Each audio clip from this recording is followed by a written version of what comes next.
Bom dia, mais uma manhã com Deus, priorizando a palavra de Deus. E nesta manhã do dia 8 de novembro, nós vamos meditar de João, do capítulo 7 ao capítulo 10, e que a paz do Senhor encha o teu coração nesta manhã.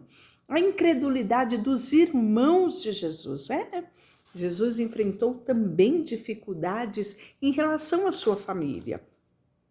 Os irmãos dele disseram a ele: deixa este lugar e vai para a Judéia, para que também os teus discípulos vejam a obra que fazes, porque ninguém há que procure ser conhecido em público e contudo realize os seus feitos em oculto. Se fazes estas coisas, manifesta-te ao mundo. E o texto fala que nem mesmo seus irmãos criam nele. E aí Jesus fala para eles, né? O meu tempo ainda não chegou. E eles não tinham esse discernimento, né? Logo em seguida nós vamos ver que Jesus, ele se nega a ir à festa dos tabernáculos junto com a família dele.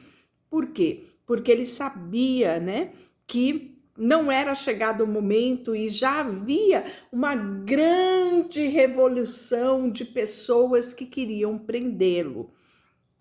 E aí nós vamos ver que ele vai sim à festa dos tabernáculos, mas em oculto, né? Sem que a família dele, né, queira apresentar ele, tornar ele público às pessoas, dar a ele, né, voz em meio à multidão. E aí nós vamos ver que vai haver controvérsias entre Jesus e os judeus, isso é relatado aqui no capítulo 7. Os guardas vão mandar prender Jesus e o texto fala que não conseguiram prendê-lo, ninguém conseguiu colocar a mão nele, está no 7:30, porque ainda não era chegada a sua hora, né? Mas muitos de entre a multidão creram nele.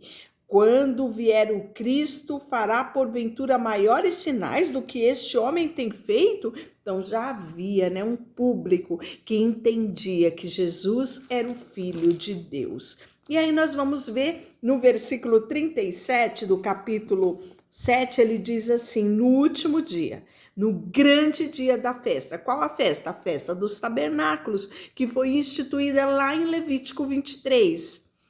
Ele exclamou dizendo: se alguém tem sede, venha a mim e beba.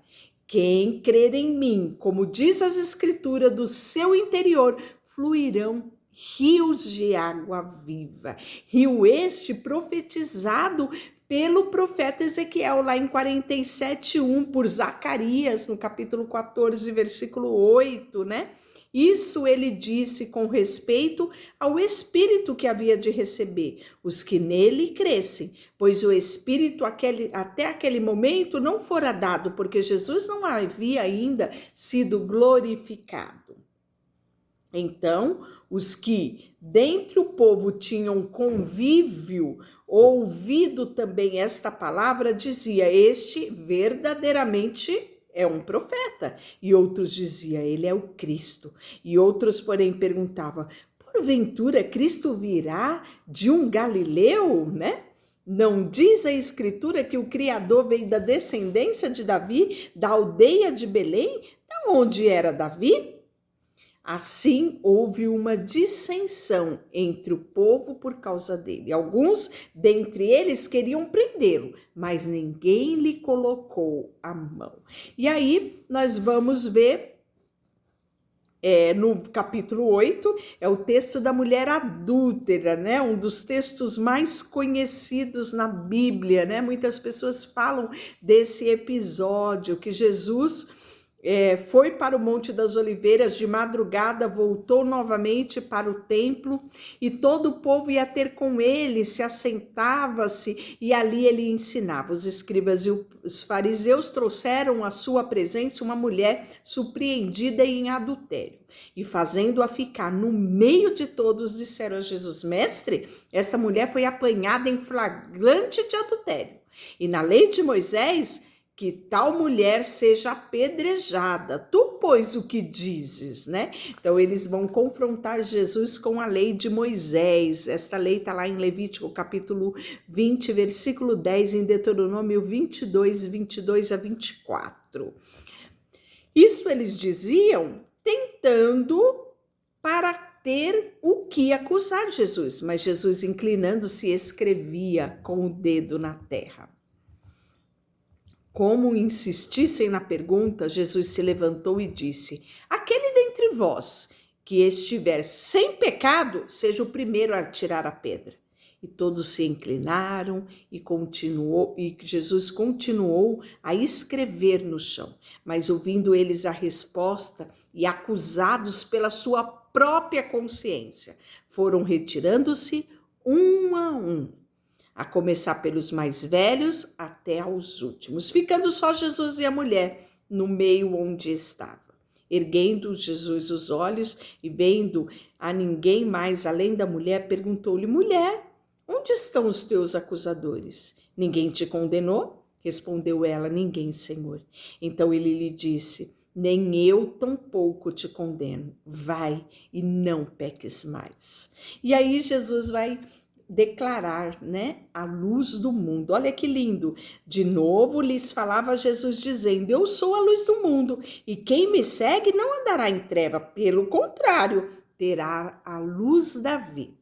Então lhes objetaram os fariseus: tu dás testemunho de ti mesmo, logo o teu testemunho não é verdadeiro. Respondeu Jesus e disse: posto que eu testifico de mim mesmo e o meu testemunho é verdadeiro, porque sei de onde vim e para onde eu vou. Mas vós não sabeis de onde venho e nem para onde vou. Vós julgais segundo a carne, e eu a ninguém julgo. E aí, né, Jesus vai continuar esse discurso com ele. Jesus vai defender a autoridade, né, de outra feita. Jesus falou dizendo: vou retirar-me, e vós me procurareis, mas perecereis no vosso pecado, porque aonde eu vou, não podeis ir.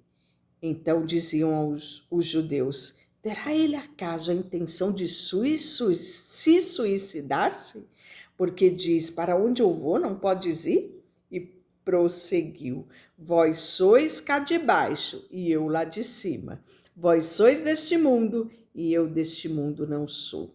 Por isso eu vos disse: morrerei para os vossos pecados, porque se não credes quem eu sou, morrerei nos vossos pecados. E aí nós vamos ver, né, que perguntaram, né? Quem és tu? Respondeu Jesus: quem é desde o princípio vos tenho dito?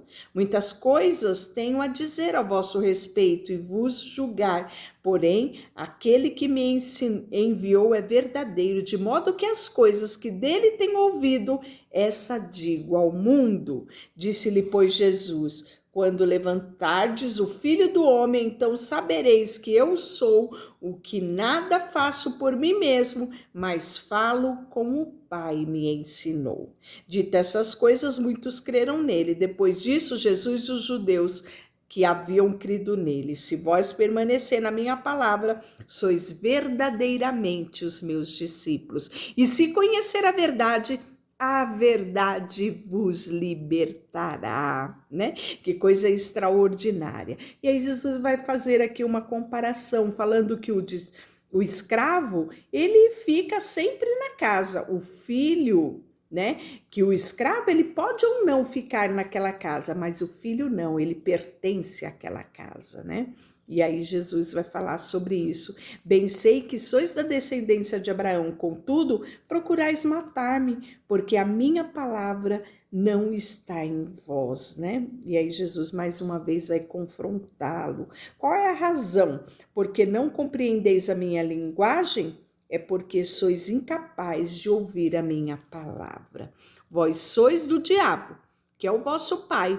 Quereis satisfazer o desejo dele. Ele foi homicida desde o princípio e jamais se firmou na verdade, porque nele não há verdade. Quando ele profere mentira, fala do que lhe é próprio, porque é mentiroso e pai da mentira. Mas porque eu digo a verdade, não me credes. Quem dentre vós me convence de pecado?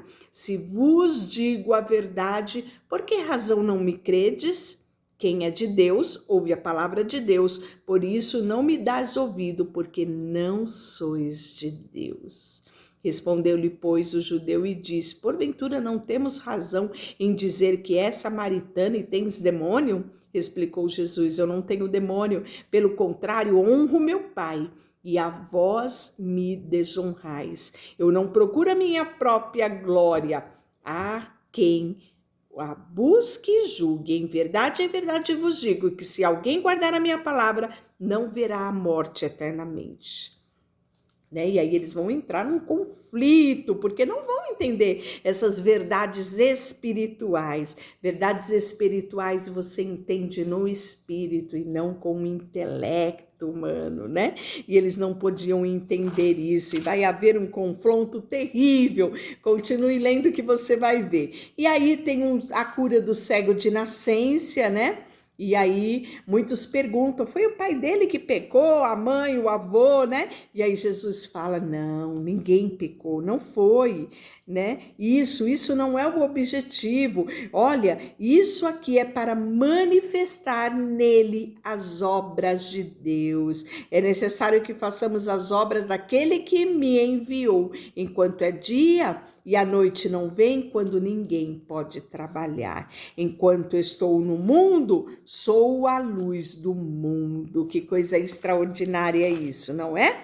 E aí, nós vamos ver que Jesus, no capítulo 10, vai falar que ele sim é o bom pastor. E quando nós falamos que ele é o bom pastor, nós lembramos do Salmo 23, que o Senhor é o meu pastor e nada me faltará, né? Que coisa extraordinária.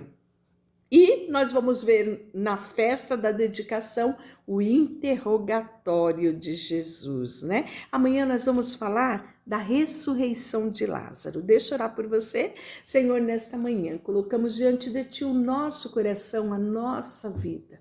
Queremos, sabe, dia após dia, conhecer e prosseguir em Te conhecer. Muito obrigado por tudo que o Senhor tem feito, colocamos diante de Ti tudo o que temos e somos, em nome de Jesus. Amém. Deus te abençoe.